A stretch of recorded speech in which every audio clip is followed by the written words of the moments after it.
이제 십천간 중에서 마지막 부분인 개수에 대해서 한번 적순수에 나와 있는 내용을 가지고 설명을 한번 해보겠습니다. 자, 개수지약, 개수지약, 달우천진, 덕룡이운,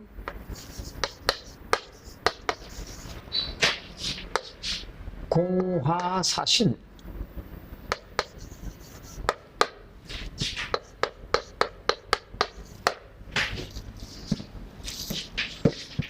불수화토, 불론경신, 한무견화,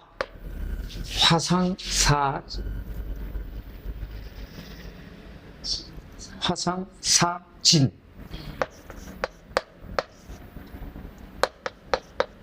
자, 이렇게 이제 설명을 해놨습니다. 처음에 개수는 지극히 약하다. 천간 중에서 십천간의 마지막이면서 가장 지극히 여리고 나약하다. 실제로 개수를 우리가 제일 마지막에 있기도 하지만 가장 이 샘물이다 또는 이슬이다 이런 얘기도 하듯이 가장 나약하다, 가장 약한 부분에 이르렀다라고 말을 하는데, 그런데도 뭐라고 하냐면 도달한다. 어디에? 천진이라고 했는데, 이 천진이라고 하면은 이게 이제 진을 나루트라고도 말하고, 흔히 이제 배를 타는데 사람들이 배에서 내리거나 어디고 갈 때 거기 배를 타는 곳을 나루트인데, 그 한마디로 말하면은 끝까지 간다는 얘기죠. 그죠? 어디든지. 근데 왜 이제 천진이라고 했느냐? 땅에 있으면 지진이라 하면 땅에 있는 나루토면 그 다 밟고 가는 거지만 천간에 있으니까 하늘에서의 나루토, 그러니까 하늘에서의 다 끝까지 내가 밟고 들어설 수 있는 데까지 간다. 그러니까 달우 천진 마지막 순간까지도 다 파고 들어갈 수 있다는 그런 의미도 있겠죠. 그 다음에 덕룡이운이라고 했어요. 덕룡이운이라고 하는 거는 여기서 용이라고 말하면 우리가 자축인묘진 할 때 다섯 번째 용이라는 건 이 이제 진토를 말합니다. 그러면 우리가 호랑이는 인으로 호랑이를 하지 않습니까? 그래서 라고 얘기를 하듯이 이게 용은 진토를 말합니다. 덕룡이운. 진이 오는 운을 만나면은 그 공화사신, 그 화하는 거, 이 신이, 그 신이 화하는데 큰 공이 있다. 그러니까 한마디로 진이 오면은 거기에서 변화가 이루어진다는 거죠. 그래서 용은 하늘로 올라가지 못하면 이묵이라고 표현하듯이 그런 부분을 이제 가지고 있다.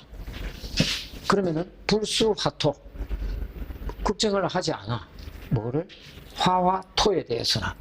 그러면 화는 우리가 흔히 화라고 하면 사오미를 말하고, 토는 진술충미를 말한다. 그죠? 진술충미를 말하는데, 이런 게 와도 걱정을 안 하는데, 이게 무슨 소리냐? 흔히 강약의 영향을 받지 않고 그 상황에 따라서 잘 적응을 한다는 말도 되죠.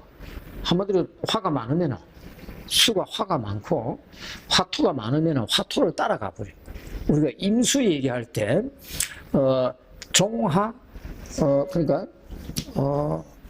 그 임수에서는 뭐라고 표현을 했냐면은 화적 유정이라 그랬고, 따라가면 종적 상제라 했어요. 그래서 서로 잘 무마해서 건너간다. 그래서 그러면 개수는 임수하고 다르다. 그렇게 보지 말고 임수도 우로라는 표현을 했죠. 그죠? 우로라고 했는데 일부 책에서는 뭐라고 얘기를 하냐면 비가 내리는 거나 이슬이 내리는 거는 개수라고 표현하기도 하고, 강하천은 임수라고 표현하기도 하는데 사실은 수는 이게 바다에 있는 물이 날이 뜨거워서 증발하면은 하늘로 올라와서 구름이 될 수 있단 말이에요. 수증기로 증발해서 구름이 된다. 구름이 되어서 다시 비로 내려온다. 그러니까 이 바다나 강의 물과 비나 이슬이 다르지 않다는 거예요. 한마디로 수는 수에 작용을 한다. 그래서 수는 우리가 인의예지신 중에서도 지혜로운 지자에다 가장 넣잖아요. 지혜로움에다 넣는 이유는 모양이 원형도 될 수 있고 사각도 될 수 있고 세모도 될 수 있고 여러 가지로 유연하고 융통성이 있다는 그런 의미가 있거든요. 그래서 실질적인 적성도 화나 토를 만나도 이 개수는 거기 주눅이 들거나 하지 않는다는 거예요. 잘 지혜롭게 벗어난다. 어떤 방법으로든 간에. 그 다음에 불론경신이라 했어요. 이건 무슨 소리냐? 원래 금이 신금이나 이게 신금이 수의 발원지라고 했지 않습니까? 그죠? 수의 발원지라고 했는데 금수가 있어. 천간으로는 경신이죠. 지지로는 신유지만 경신이 이래 있으면 이거 논하지 않는데 한마디로 개수도 경금이나 신금이 많이 있으면 이 사주는 탁해질 수도 있죠. 금다, 수, 탁. 그죠? 물의 근본적인 작용을 할 수도 없다. 호탁해질 수도 있는 그런 면도 있지만 그러면 대단히 강해질 수도 있겠죠. 그죠? 계곡에 물이 쏟아져 내려온다. 물이 불어서 내려온다. 이게 금이잖아. 바위나 이런 게 있어. 그 감당을 못 하잖아요. 그죠? 그럼 구른 대로 그냥 흘러가는 거예요. 그래서 이 경신금 이런 것도 논하지 않아. 그래서 물이 스치고 지나간 곳에는 아무것도 남지가 않는다. 물이 스치고 지나간 것은 남는 게 있지만. 그래서 이런 사주 우리가 가끔 이렇게 표현하죠. 오 이렇게도 봐야 되나? 임자 이런 식의 사주를 가지고 있으면 만약에 여자라고 하더라도 이거 어떻게 되겠어요? 물이 다 스치고 지나가 버릴 수 있죠. 그죠?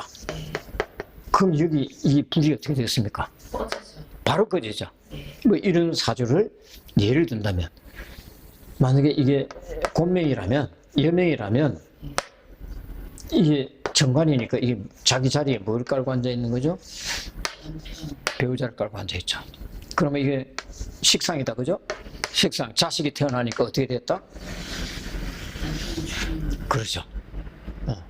이런 경우도 생길 수 있다. 그런 의미도 있고, 결국 그렇다면은, 이거는, 임자가 그대로 되죠. 임자 놓고, 목을 놔도 납니다. 수다, 목, 부, 될 수도 있잖아요. 수가 많으면 식상이 수가 되겠죠. 그죠? 그러면은, 수가 많으면은, 이 수를 극하는 토도 완전히 뻘창이 되어버리겠죠. 그죠? 그런 의미도 같이 포함되어 있다. 합무견화. 그럼 이거는 무게합을 말하는 거죠. 그죠? 무게합이 되면은 화가 된다고 했어요. 그죠? 합무견화. 무토를 보고 합을 하면 화로 바뀌는데 이 개수는 굳이 개수가 무토가 있다 이렇게 해서 무호가 있다. 5월에 개수다. 무토를 봤다. 이러면 그냥 바로 화한다. 합화했다. 합화해서 무게합화 화가 됐다. 라고 하는데 그러면은 이 합은 참된 합이라는 거예요. 참된 합이 된다. 한마디로 합을 하면은 이 개수가 무토와 합을 하면은 그 합하는데 잘 따라가지고 거꾸로 뭡니까? 합을 해서 화가 되니까 이 배우자를 뭐 하죠? 생해주잖아요. 그래서 이 개수가 생했는데 온전하게 이 무토를 도와주는 그런 의미도 있어서 참된 화가 된다. 이렇게 이제 표현하기도 합니다. 그런데 이렇게만 놓고 보니까 그러면은 개수를 가장 기본적인 의미로만 지금 설명을 했는데, 불소하토라고 하는 것은 아까 말한 대로 사오미가 이게 되면은 이쪽으로 따라갈 수 있으니까 괜찮다 그랬죠, 그죠? 그 다음에 다루천진이라는 것도, 근데 등력 이온이 되면 바뀐다. 이거는 다루천진이라고 하는 것은 수가 수생 목이 있으면은,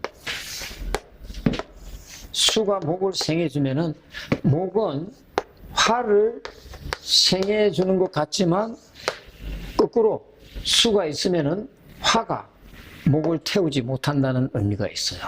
그래서 이 수가 생명의 근원이 되기도 하지만 목을 생해줌으로써 수는 화를 극해주기도 하고, 그래서 나무가 잘 자랄 수 있게 만든다. 근데 화가 생기면 화가 또 토를 생할 거 아닙니까? 그죠? 이렇게 토를 생해주면 이 토가 화생토를 하니까 건조해지겠죠. 그죠? 건조해지는데 이 건조함을 막아줄 수 있는 게 뭐다? 개수가 될 수 있고 임수가 되고, 이 수가 이것을 막아준다. 그래서 또 뭐가 되냐면 이 토는 또 온전하게 금을 생할 수 있게 잘 보존할 수 있다. 잘 보존된 거면 다시 수를 생할 수 있다.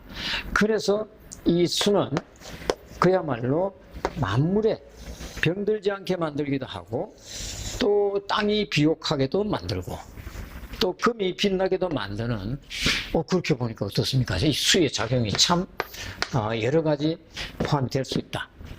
그러니까 이런 작용을 하는 수의 특성이 있다는 걸 한번 참고를 해보면 왜 유연하고 융통성이 있고 지혜롭다라고 우리가 표현하는지도 알 수가 있겠죠. 또 이제 그거를 하나 살펴볼 필요가 있고, 합무견화라고 그랬는데 보통 합이 되려고 할 때는 이러면 또 더 길어질 수가 있는데, 합이 되려고 하면은 진을 만나야 보통 합이 되죠, 그죠? 합이 되거나 합화가 된다고, 이 운이 올 때. 그다음에 이제 그러나 개수의 경우에는 굳이 지지가 화가 아니라도, 월지가 화가 아니라도 개수의 경우에는 무토를 보면은 그냥 무토와 합을 할 수 있는 것이 그 자체도 참되다, 이렇게 봐줄 수 있는 거거든요. 그래서 이 개수에 대해서는 전반적으로 좀 약하게만 볼 것이 아니라 아주 전체를 두루, 마지막이잖아요. 우리가 살아가면서 목에서 탄생하고 성장하고 하여서 어떤 활동의 바탕을 만들고 금에서 결실을 하고 마지막에 생기는 게 뭡니까? 수죠. 수가 마지막 결실, 노년이라는 의미도 있지만 한편으로는 그런 목이 가질 수 없는, 경험할 수 없는 모든 것을 가진 것이 수가 되죠. 그래서 경험하고 노련함을 다 갖춘 것을 수라고 본다면, 그래서 우리가 오상으로 지라고 표현을 할 수 있다. 그래서 이제 오늘은 뭐 이런 정도로